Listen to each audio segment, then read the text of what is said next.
Стигла кидаш деше хлеб, пилала манаш. Ялтаки ашвар дахлоза шераринаш. Гена хилчаса, ярика вёбуса, ярика вечаса ирскула шераринаш.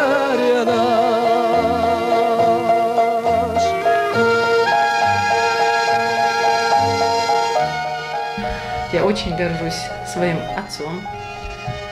Поистине для меня это гордость, честь, что Султан Магомедов является моим отцом.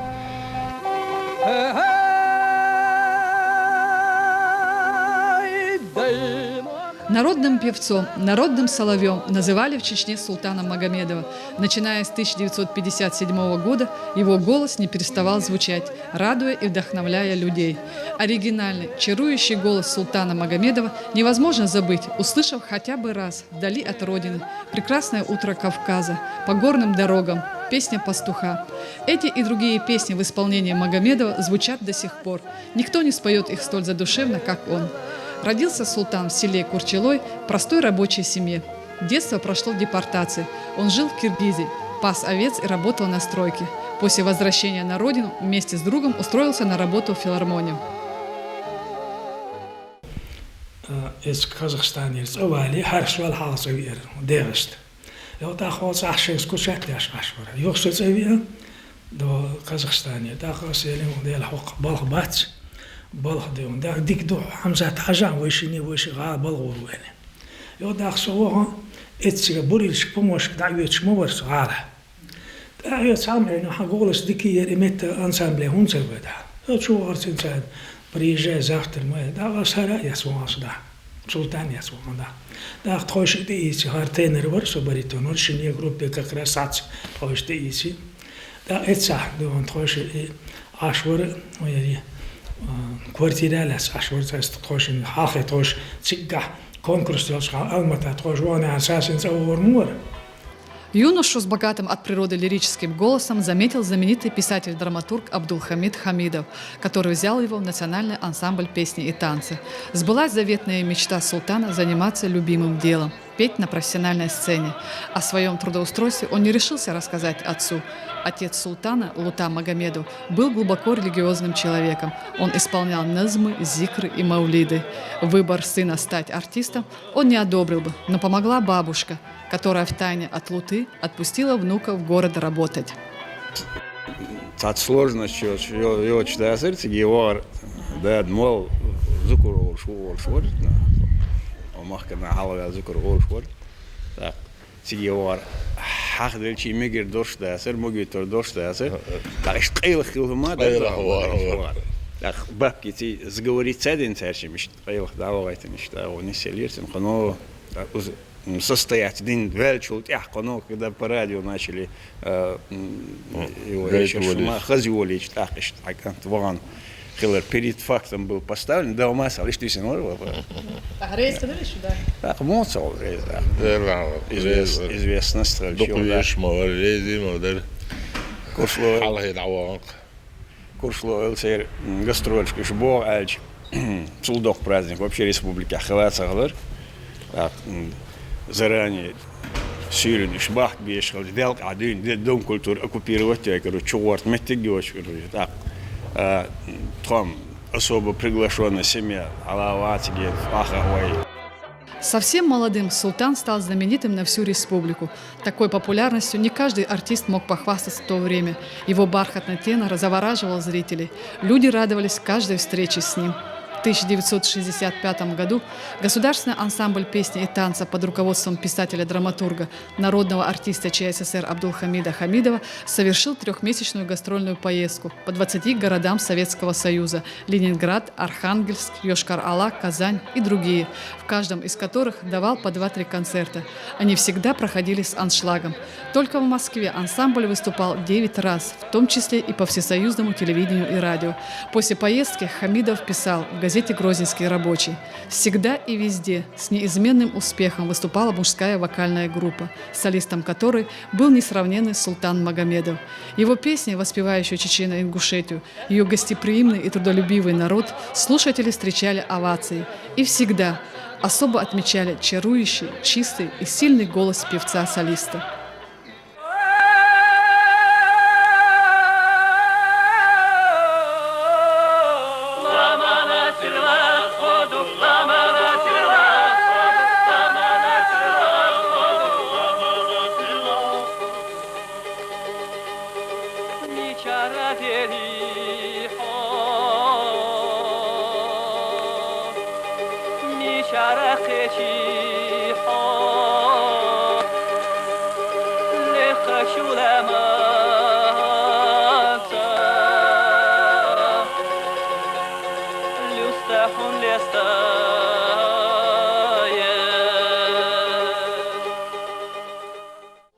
Вместе с Султаном в ансамбле работали такие звезды, как Умар Димаев, Щита Иди Султанов, Мавлади Буркаев, Альви Дениев, Валид Дагаев и многие другие талантливые артисты.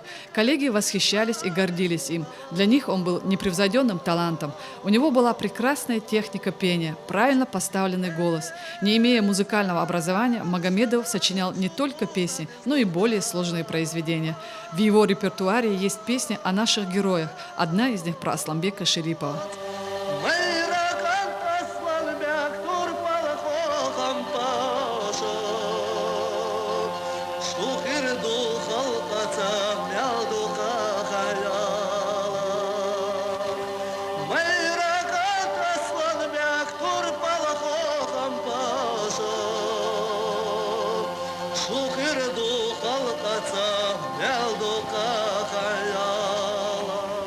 Султан Магомедов талантливый был, природный голос у него, рожденным такой, хороший голос был. Всегда любил петь и общаться вокруг друзей. И все время, всегда, какую бы песню он не готовился для выступления программы, он со мной советовался, говорил: Валид, можно вот так делать или так делать. И я тоже так же обращался к ему, когда новые песни появлялся. Очень больно и жалко, что его сегодня нет с нами. Но он никогда не уйдет в памяти своего народа. Куда бы мы ни поехали, какое бы государстве мы ни были, принимали его хорошо. Очень голос сильный был, тенор. Совсем молодым Адис Кусаев пришел работать на республиканское радио. Его первая передача была записана с самым популярным в 60-е годы певцом Султаном Магомедовым. Встретившись, два творческих человека подружились и написали совместно песню «Крылья любви». Он говорит: ты стихи пишешь? Я говорю: пишу. Тогда, говорит, у меня есть тебе заказ. Я говорю: давай, попробуем. Музыка народная. Он не стал говорить, что это его музыка. И тогда, как писали поэты, многие песни писали на так называемую рыбу. Потому что у автора, уже композитора, музыка готова. И он нам или напевал, или на бумаге рисовал, сколько слогов должно быть в строке, где какие ударения должны быть, и какая продолжительность песни должна быть. Так называемую рыбу набрасывал. И мы уже поэты по этой рыбе писали им стихи. И вот он мне дал музыку, дал рыбу и сказал: когда напишешь? Я говорю: так быстро это дело не делается, но постараюсь быстро написать. И написал через 2-3 дня, я ему понес текст, он тут же наиграл его на музыке, остался очень доволен. Вот так родилась наша первая с ним песня, это где-то 35-40 лет назад. «Крылья любви» она тогда называлась, но сейчас она стала до того народной, что его называют «Саббиёцу Масангали Вихер Хабош». Его так только и называют «Саббиёцу». Вот. И эта песня он буквально через неделю исполнил уже с эстрадой. И она пошла до того популярной стала, что ее тоже вскоре стали распевать все. И 40 лет почти эта песня звучит на эстраде, но последний раз ее исполнял Мавсар Минцаев. В его записи у нас эта песня даже в радиофонотеке есть. И молодой певец Балдалдаев, он тоже ее пел. Вот. Так что эта песня... Но первым исполнителем был все-таки и заказчиком был Султан Магомедов.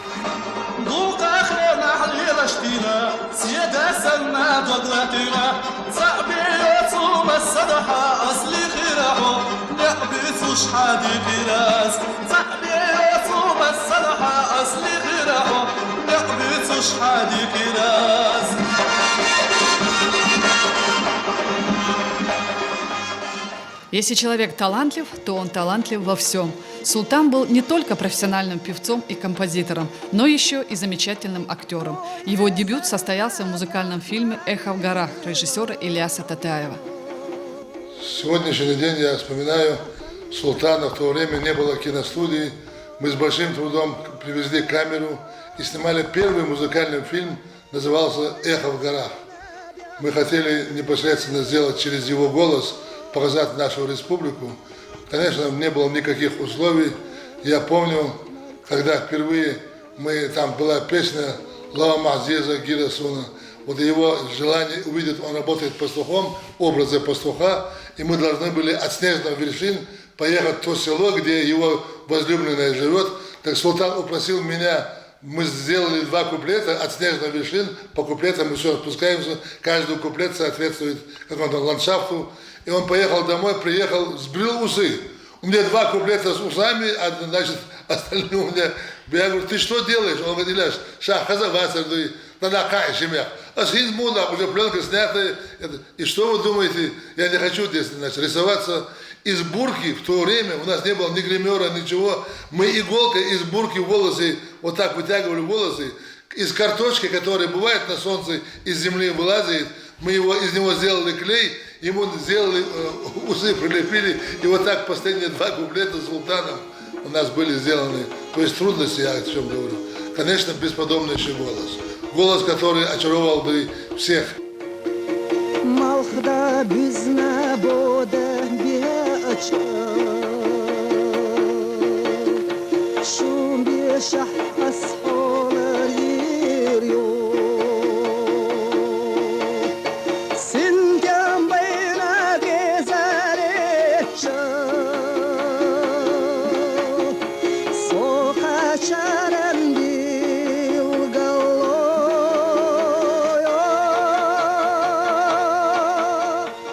Я вспомнил другой еще эпизод, там вот в фильме, если вы найдете эпизод, когда впервые он на фоне снежных вершин, мы уехали очень далеко, высоко в гору уехали, лошади были клячи, конечно, только что были колхозы созданы, а мне хотелось, чтобы вот первая его фраза «Эй, гулугенты гулуа». Вот на этой фразе я хотел, чтобы он из-за бугра на фоне снежных вершин выскакивает, и на лошадь становится на задние ноги, и вот такое, но никак, ни в какую лошадь.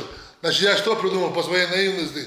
Достали у людей веревку высоко в горах, к седлу привязали. В тот момент, чтобы не было людей видно, поставили оператор, мы дергаем, лошадь перевернулась вместе с Султаном. Мы чуть его не убили. А потом, значит, я вспомнил в Сибири, в Казахстане, русские, значит, ездили за дровами в лес, они давали 100 грамм, или там сколько там, водки лошади. Я вспомнил, говорю, бутылку водки принесите. И принесли бутылку водки, лошадь еле-еле двигается. Но для фильма хочется эмоциональное, возвышенное. И вдруг мы, значит, напоили чуть-чуть лошадь, дали водки. Лошадь превратилась в неведомого такого коня, его невозможно было удержаться. Даже Султан боялся сесть на эту лошадь. И с первого же захода он поднял на задние ноги, там есть эта сцена.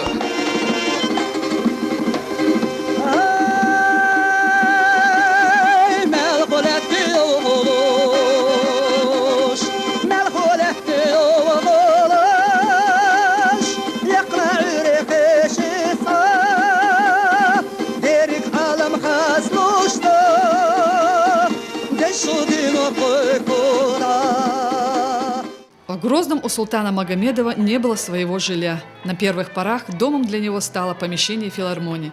Там два молодых таланта, вторым был 17-летний Муслим Магомаев, дневали и ночевали в буквальном смысле слова, спали прямо на сцене. Обоих звали в Баку. Азербайджанский композитор Гаджиев предлагал поступление в Государственную консерваторию без вступительных экзаменов. Магомаев вскоре уехал в Азербайджан. Магомедов остался в Чечне. Он хотел, чтобы его работа и творчество служили чеченскому народу, и он работал, не жалея времени и сил. Творческий труд и талант Магомедова были оценены по достоинству. Через несколько лет ему присвоили звание заслуженного артиста Чечено-Ингушской АССР. Налаживалась жизнь в республике, устраивалась и личная жизнь певца. Его сердце покорила Азма, коллега по работе. Я в 58 году гастроли Hoqondoona i azmat soqonju i shayalo washwana da diktu yalo ala puzina wala boxshir toysin balbash arsin da suena da sum toysin za zudalen was asaben mo yalo wash da tsage tsar khut tsosh yori atsal ser gerger baris azma espasol kalina da insan huquq hayat naqsha mari wirsha huquq ma yug mari din da amad لا يفوزن والسين أفتوبس تنهاية سجرة زوجين كوكو إني شاماري يتشعر كرشلو يودع إيدون أس يودع إس خينا أفتوبس ليل شاسر جرزوا ماشين قتت وعنير إس ماشين دحكو أزمة وقت عالين أصير داولش نايخ يودع سن واقع ورسبا وابوش سن وش تويسن بابش مو دا إيش دون ريز واتش إيدون تاني خوري مو تخش إيدون يوتا قسني عايش سيرنو ماري عايش بوشوات مدي سلطان هو غروب بريتون غروب اشتي ما على دا اشتون اسون اسيالي.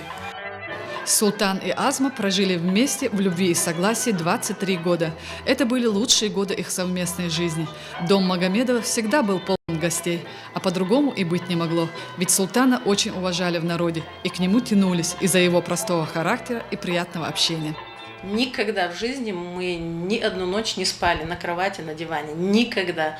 Потому что всегда дома у нас были гости. Это могут подтвердить все соседи, все.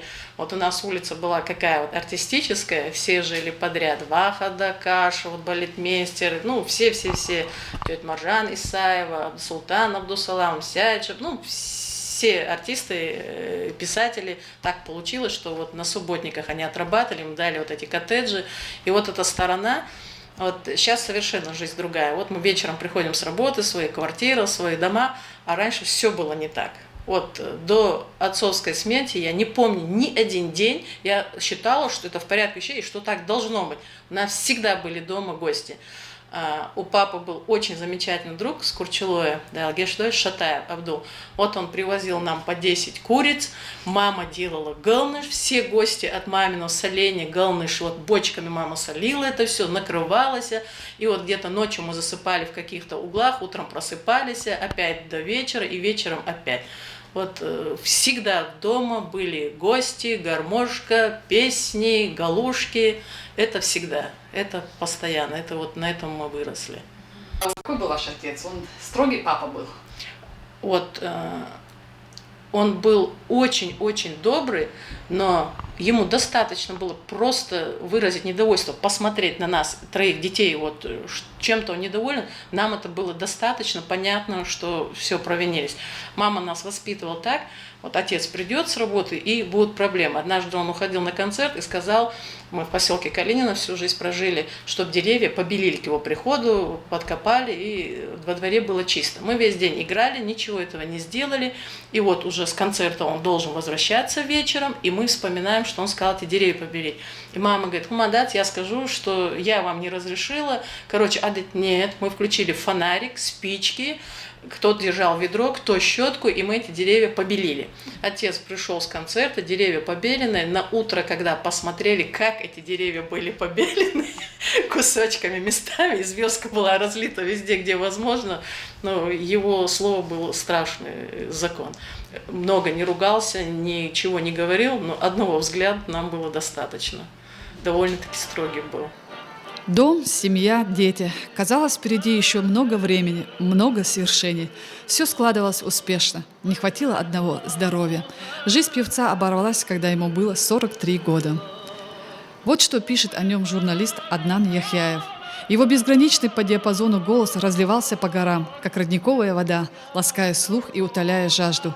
Отсутствие музыкального образования не помешало Магомедову создать шедевры, которыми восхищались и восхищаются ценители музыки. О нем писали и пишут музыкальные критики.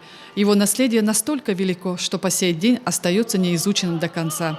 Простой чеченский парень Султан Магомедов пришел на профессиональную сцену как участник чечено-ингушского ансамбля песни и пляски, созданного в 50-е годы в Алмате. Здесь он прошел школу мастерства, научился стоять на сцене, находить контакт со зрителем. Природа наделила Султана тончайшим вкусом и идеальным слухом. Творческое чутье помогало артисту из огромного количества выбирать те звуки, которые впоследствии выстраивались в музыкальный образ, соответствующий требованиям времени. Поражает жизненность и актуальность его произведений, их новизна и глубина.